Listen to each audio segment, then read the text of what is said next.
شیرنی دی اور ان دونوں نے کھائی اور کھانے کے بعد وہ لیٹ گئے اور اس دنیا کو خدا حافظ کہہ دیا۔ اب معاملہ یہ ہوا کہ آخر ان دونوں کی موت کیسے ہوئی، اور جب یہ مسئلہ آگے پہنچا اور اس شخص کو پکڑا گیا، اس سے پوچھ تاچھ کی گئی کہ بھائی تم نے کیا کچھ کھلایا جو ان دو شخص کی موت ہو گئی؟ تو اس نے کہا میرے علم میں کچھ نہیں ہے، ہاں جب میں کام کیا رہا تھا تو ایک عورت نے مجھے شیرینی دی، وہ شیرینی میں نے اس کے سامنے پیش کی، اس عورت کو بلایا گیا، ٹھیک ہے، توجہ دیا، اس عورت کو بلایا گیا اور اس سے پوچھا گیا دریافت کیا گیا کیا کہ تم نے اس شخص کی شیرینی میں کیا چیز ملائی تھی جس سے دو شخص کی موت ہوگی؟ اس عورت کے ساتھ تو اسے انکار کر دیا کہ نہیں، میں نے کوئی بھی ایسی چیز نہیں لائی تھی جو کسی کی جان لے سکے۔ اس سے کہا گیا کہ لیکن دو شخص کی موت ہو چکی۔ اس کے بعد کہا گیا کہ اس عورت کو لے جا کر کے ان دو شخص کی لاش دکھائی جائے۔ عزیزوں، جو بھی کام آپ کریں گے وہ آپ کے اپنے لیے ہوگا۔ ان احسنتم احسنتم لانفسکم، جو بھی کام آپ کریں گے وہ آپ کے لیے ہوگا۔ اگر اچھا کریں گے تو آپ کے لیے اچھا ہوگا، اگر برا کریں گے تو آپ کے لیے برا ہوگا۔ بس وہ عورت کو لے جایا جاتا ہے، اس کے بعد جب لاش پر سے پردہ ہٹایا جاتا ہے، چادر ہٹائی جاتی ہے، تو کیا دیکھا جاتا ہے کہ اسی عورت کے دونوں لڑکے۔ اس واقعے سے، اس روایت سے کیا سبق ملتا ہے؟ سبق یہی ملتا ہے کہ اگر ہم کسی کے لیے نقصان چاہتے ہیں یا کسی کے لیے ہم ضرر پہنچانے کی کوشش کرتے ہیں تو وہ ضرر اور نقصان ہم کو ہی پہنچتا ہے۔ ہم لوگ بچپن سے سنتے آ رہے ہیں اور ایک کہاوت سمجھتے ہیں کہ دوسروں کے لیے جو بیٹا کھودتا ہے اس پہ وہ خود گرتا ہے، لیکن یہ کہاوت نہیں ہے۔ ہمارے اور آپ کے امام چھٹے امام حضرت امام جعفر صادق، یہ حدیث ہے کہ اگر ایک بھائی دوسرے بھائی کے لیے گڈھا کھودے گا تو وہ خود اس کے اندر گرے گا۔ اور بھائی سے مراد صرف اور صرف سگا بھائی یا خونی بھائی نہیں، بلکہ بھائی کی اگر ڈیفینیشن دیکھی جائے، تعریف دیکھی جائے تو دو طریقے کے بھائی ہوتے ہیں۔ ایک وہ ہوتا ہے جو انسانی طور پر ہمارا بھائی ہے، یعنی وہ کسی بھی مذہب کا ہو، ہندو ہو، مسلم ہو، سکھ ہو، عیسائی ہو، سب ہمارے بھائی ہیں۔ یہ انسانی مطابقت سے ہمارے بھائی ہیں، لیکن دوسرا شریعت کے مطابق ہمارے بھائی ہیں، یعنی وہ بھائی ہیں جو کلمہ کو ہیں، جو کلمہ کو مسلمان ہیں، وہ شریعت کے حساب سے ہمارے بھائی ہیں۔ تو جب بھی کوئی ایک انسان دوسرے انسان کے لیے گڈھا کھودتا ہے تو وہ انسان پہلے خود اس میں گرتا ہے۔ صلوات پڑھیں محمد علیہ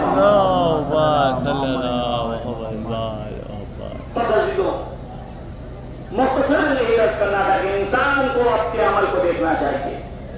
انسان کا عمل اس کی گواہ بنتا ہے، انسان کا عمل ہی اس کو جزا دیتا ہے۔ بڑی بڑی ہستیاں مل گئی اس غم حسین کو مٹانے کے چکر میں، بڑے بڑے ملک تباہ و برباد ہو گئے اس غم حسین کو مٹانے کے چکر میں، لیکن یہ وہ غم حسین ہے، اس کے اندر وہ جاذبیت ہے، وہ عاجزی ہے، وہ انکساری ہے کہ کوئی بھی دنیا کی طاقت اس غم حسین کو مٹا نہیں سکتی ہے۔ یہ اللہ کا بھی وعدہ ہے، یہ رسول اللہ کا بھی وعدہ ہے، یہ شہزادی کونین کی بھی دعا ہے۔ عزیزانو، آج کی یہ تاریخی مجلس جو جناب قاسم بن حسن کے نام سے مشہور ہے۔ کون جناب قاسم؟ ہر سال یہ مجلس رضا منعقد ہوتی ہے، لیکن وقت کی تنگی کی وجہ سے زیادہ کچھ تفصیل بیان نہیں ہو پاتی، لیکن تھوڑا سا وقت دیتے ہوئے عرض یہ کرنا ہے کہ جناب قاسم ہے کون؟ ابو طالب کا خون، علی کا خون، فاطمہ کا خون، حسن کا خون، جناب قاسم۔ اور جناب قاسم علیہ السلام کربلا کے میدان میں صرف 13 سال ہے، کمسنی کا حالت سنتے رہتے ہیں، لیکن ذرا تاریخ کے اوراق کو پلٹیے، امام حسن کے اس دور کو دیکھیے کہ جب وہ وقت آتا ہے کہ امام حسن علیہ السلام بستر پر ہیں، اور اس کے بعد ایک مرتبہ امام حسین علیہ السلام کو بلاتے ہیں اور کہتے ہیں حسین اس حجرے سے سب کو باہر کر دو، زینب کو بھی باہر کر دو، ام کلثوم کو بھی باہر کر دو، کیونکہ وہ جو میں کہنا چاہتا ہوں وہ برداشت نہیں کر پائیں۔ اس کے بعد جناب قاسم علیہ السلام کو بلاتے ہیں اور بلانے کے بعد اپنے تکیے کے نیچے سے ایک تعویذ نکالتے۔ دیکھیے ہمارا آپ کا ایک دستور ہے کہ ہم اور آپ کے تعویذ کا استعمال کرتے ہیں تو حفاظت کے لیے استعمال کرتے ہیں، ضمانت کے لیے استعمال کرتے ہیں، لیکن ہائے وہ حسن جس نے تعویذ نکالا اور نکالنے کے بعد وصیت کی شکل میں جناب قاسم کے بازو پر باندھا، وہی تعویذ جس میں امام حسن علیہ السلام نے اپنی وصیت کو درج کیا۔ عزیزوں، جناب قاسم ابن حسن کوئی معمولی شہید نہیں، حسن کا بیٹا ہے، حسین کا بھتیجا ہے، حسن کا شاگرد ہے، علی کا شاگرد ہے، عباس کا شاگرد ہے۔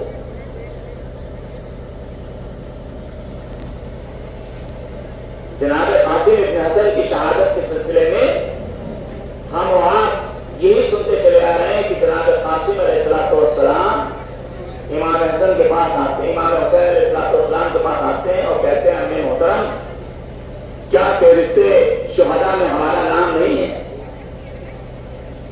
کیا محضر شہادت میں ہمارا نام نہیں ہے؟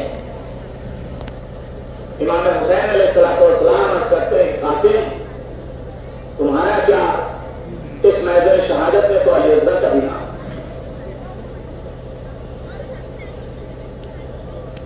جناب قاسم بے چین ہو جاتے ہیں، عرض کرتے ہیں کہ کیا فوج خیمے میں گھس آئے گی؟ اس کے بعد آپ سنتے ہیں کہ امام حسین علیہ السلام نے جناب قاسم کو اٹھا کے گھوڑے پر سوار کیا کیونکہ کم سے نکالا، لیکن علامہ طبری اپنی کتاب میں جو لکھتے ہیں وہ یہ لکھتے ہیں کہ جناب قاسم ابن حسن کے رخصت کے لیے انہوں نے 3 جملے استعمال کہ جناب قاسم اس شجاع انسان کا نام تھا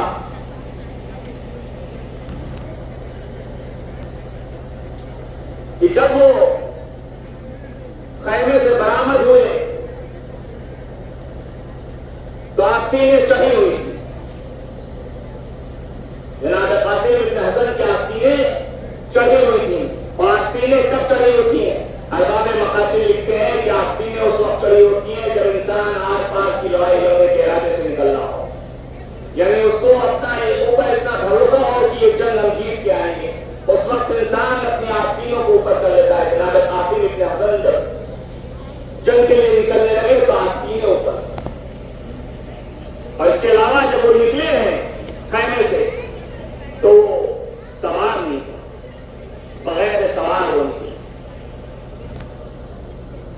علامہ طبری لکھتے ہیں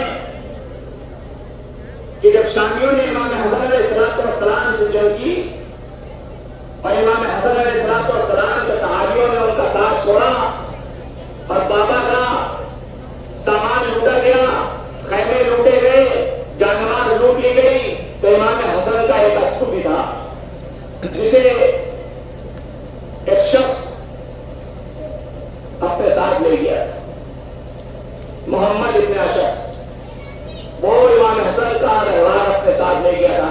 بس عزیزوں، علامہ طبری لکھتے ہیں کہ امام حسن باہر نکلے اور جب کربلا میں امام حسین اپنے قافلے کو لے کر کے پہنچے تو وہاں انہوں نے محمد ابن اشعث کو دیکھا، اس کے بعد انہوں نے اسے پہچان لیا، جناب قاسم کو لے کر کے آئے، اور جب جناب قاسم امام حسین علیہ السلام کے پاس آئے کہ مجھے مرنے کی اجازت دیجیے، تو جناب امام حسین علیہ السلام نے اشارہ کیا، قاسم ارے دیکھو وہ تمہارے بابا کا رہوار نظر آ رہا ہے، پہلے جاؤ اسے لے کر کے آؤ۔